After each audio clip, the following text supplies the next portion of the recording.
It was just reported that the Nintendo Switch has sold 103 million units. That puts it above the original PlayStation and the Wii. That puts it under the PS4 and the Game Boy, which many can agree seems in reach. However, we'll be able to pass the big boys, the PS2 and the DS. It definitely looks possible with how fast the thing has been selling, but we've seen some consoles like the Wii start super hot, then fade pretty fast. I want to take a look at why the PS2 sold so well as the Switch's sales history, and see if it can beat it.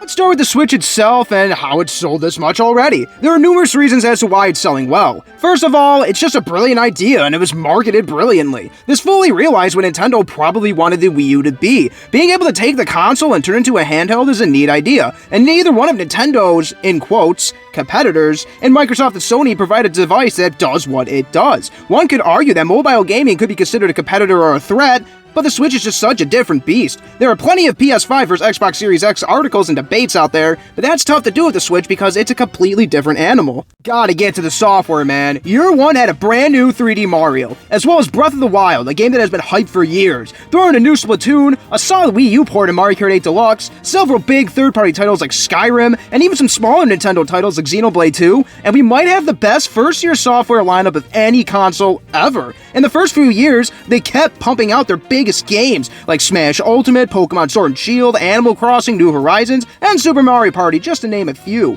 Nintendo also threw in many Wii U ports over the years, such as Pikmin 3, Donkey Kong Country Tropical Freeze, and Super Mario 3D World Bowser's Fury. I mention these because it is way cheaper and quicker to port a game over than to create a new one from the ground up. This ensured that Nintendo would have a major game come out way more often. The fact that Nintendo has numerous models should not be overlooked either. Furthermore, I can see all three of these models sticking around for a decently long time. The Switch Lite is perfect for those who have no use for the docking function and want to save $100 or so. The Switch OLED costs $350 and is treated as more of a premium unit. The regular Switch sits there at $300 and is still selling very well for how old of a model it is. The Switch is still combating the newer console in terms of sales every month.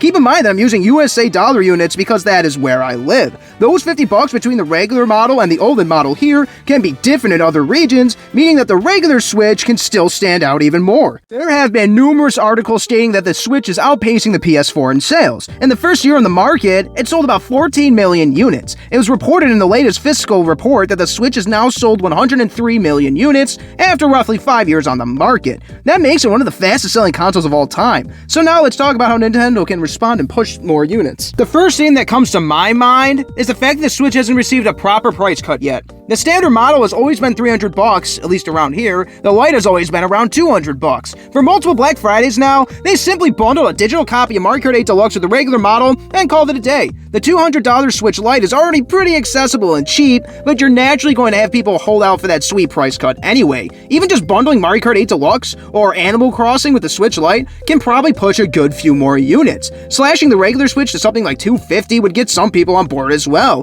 I think my point is that it's impressive that the Switch is now 5 years old and hasn't received a proper price cut. The momentum is still so strong too, so who knows when it's coming. When it does, I imagine that a good bump in sales will follow. I get why people are sick of the term Switch Pro, I really do, but I don't think that it's necessarily impossible that Nintendo releases another model before the Switch is done. I see a lot of people talking about a successor already, but just recently Nintendo reminded everyone that the Switch is only about halfway through its lifespan. You could argue that Nintendo isn't being 100% honest here, but if this is true, the Switch would be active all the way to 2027. The Switch OLED is already a huge hit too. It has shipped about 4 million units already and it was released in just October. If Nintendo releases a stronger Switch, plenty of its core audience will jump right on that as well, which will guarantee a few more million units. When talking about going head to head with the PS2, every million units may matter in the very end. One major thing that Nintendo needs to do is keep up the momentum through software releases. The Wii sold incredibly well right out of the gate, but then the sales slowed down to a crawl, way before the PS3 and Xbox 360 did.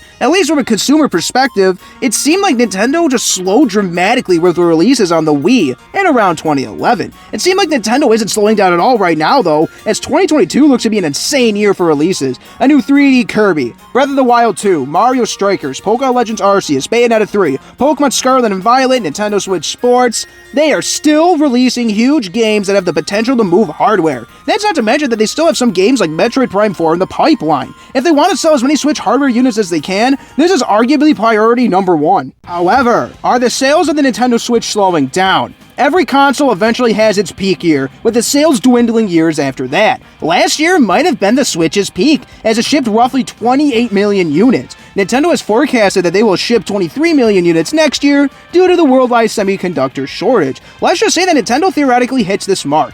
They will be at 126 million units 6 years in, meaning that they would need about 30 million units away from passing the PS2. But you also have to keep in mind that if 2021 was the peak, the sales will be decreasing every year from here on out. At that point, it really would depend on how much Nintendo cares to pass that mark, as well as when they announce a successor. If Nintendo was completely honest about the Switch being only halfway through its life, it would need to sell only roughly about 7.5 million units each year for the last 4 years, if they hit the forecast this year, that is. At the same time, a new console can come out and steal the Switch's thunder, and Nintendo can, in quotes, support it. Look at the Nintendo 3DS. Nintendo supported it a couple years after the Switch launch. The sales decreased, but they were able to throw on a few more million units after the Switch launch in 2017. At the end of the day, I doubt Nintendo cares about this arbitrary number. If they did, they would have just pushed the DS past it. I want to shift gears and talk about the PS2 a bit. The PS2 sold well for a lot of reasons. People will always throw out the good old, it's a DVD player, nobody actually played games on it. I can't take that take too seriously when you can easily look up the PS2's overall software sales. Do you want to know what it is? It is roughly 1.5 billion. It is currently the only console to exceed 1 billion games sold, and it ended halfway to the next billion. That is reason number one in my opinion. It had the games. The PS2 had so many exclusives to this day. There are approximately 4,000 games released for the PS2. Not trying to downplay the importance of it playing DVDs at a low price, because it helped a lot, but I think people overstate its importance a bit. Although if we're talking the battle of the last million units or so, that could end up being the difference maker, I'll be honest. A major reason why the PS2 sold so well is the fact that it launched first. Launching first gives a console a huge advantage because they can get games released for it sooner. The PS2 had a year's head start and built up an amazing library before even the Xbox or GameCube could come out. This actually somewhat lines up with the Switch because it could be argued that this was the, in quotes, first console of its type to launch. Nintendo has a stranglehold on the handheld market right now. There is nothing from Sony or Microsoft that can really make a dent, and even the Steam Deck will only sell a few million units probably. This is coming from someone who is hyped for it, but it will lack the casual appeal. It's mostly for the hardcore Valve crowd that happens to want a handheld experience. They aren't even selling in general stores, just the Steam storefront. The fact that the PS2 had backwards compatibility was very nice at the time. The PS1 library is so massive that it enables the PS2 to play so many games right out of the box. The fact that it could also play DVDs and CDs means that the PS2 could do something right out of the box. I love the GameCube with all my heart, but come on now, what the hell can a GameCube do out of the box without a GameCube game? That's where the DVD player part comes in. It was cheaper than a DVD player at the time, so some people definitely decided they were just gonna grab one for that. Again, I think it may be a bit overstated, but when talking about every single million units sold, it's important to mention. The Switch might not have backwards compatibility, but it has Nintendo Switch Online service that has NES, SNES, and Nintendo 64 games, and plenty of ports of older games to get nostalgic gamers on board.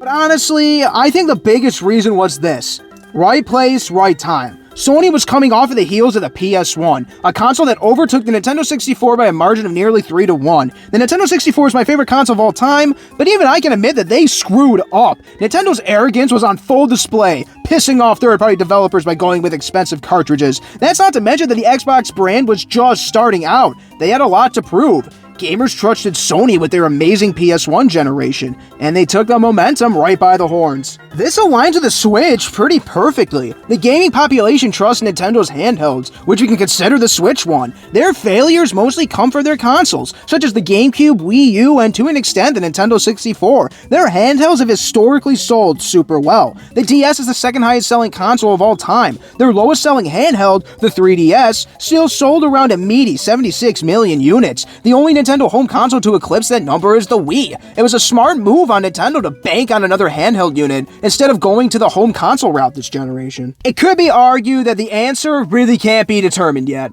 things happen. Nintendo can decide to announce a successor tomorrow, which would be super odd with the momentum that the Switch has. Nintendo could have a dry spell of hardware-moving titles. Maybe Nintendo will be stingy with that price cut and not give it that price cut when it eventually needs one. The general public may lose interest in the Switch and, it will have a faster decrease from its peak. I think Nintendo's got this. 2022 is a banger lineup, and they'll probably have more in store for 2023. We have to keep in mind, though, at the same time, 50 million units is a lot, and there is time for something to go, in quotes, wrong. As I said earlier, I personally think that they have this. They have the momentum right now, and I think they're just going to keep riding it.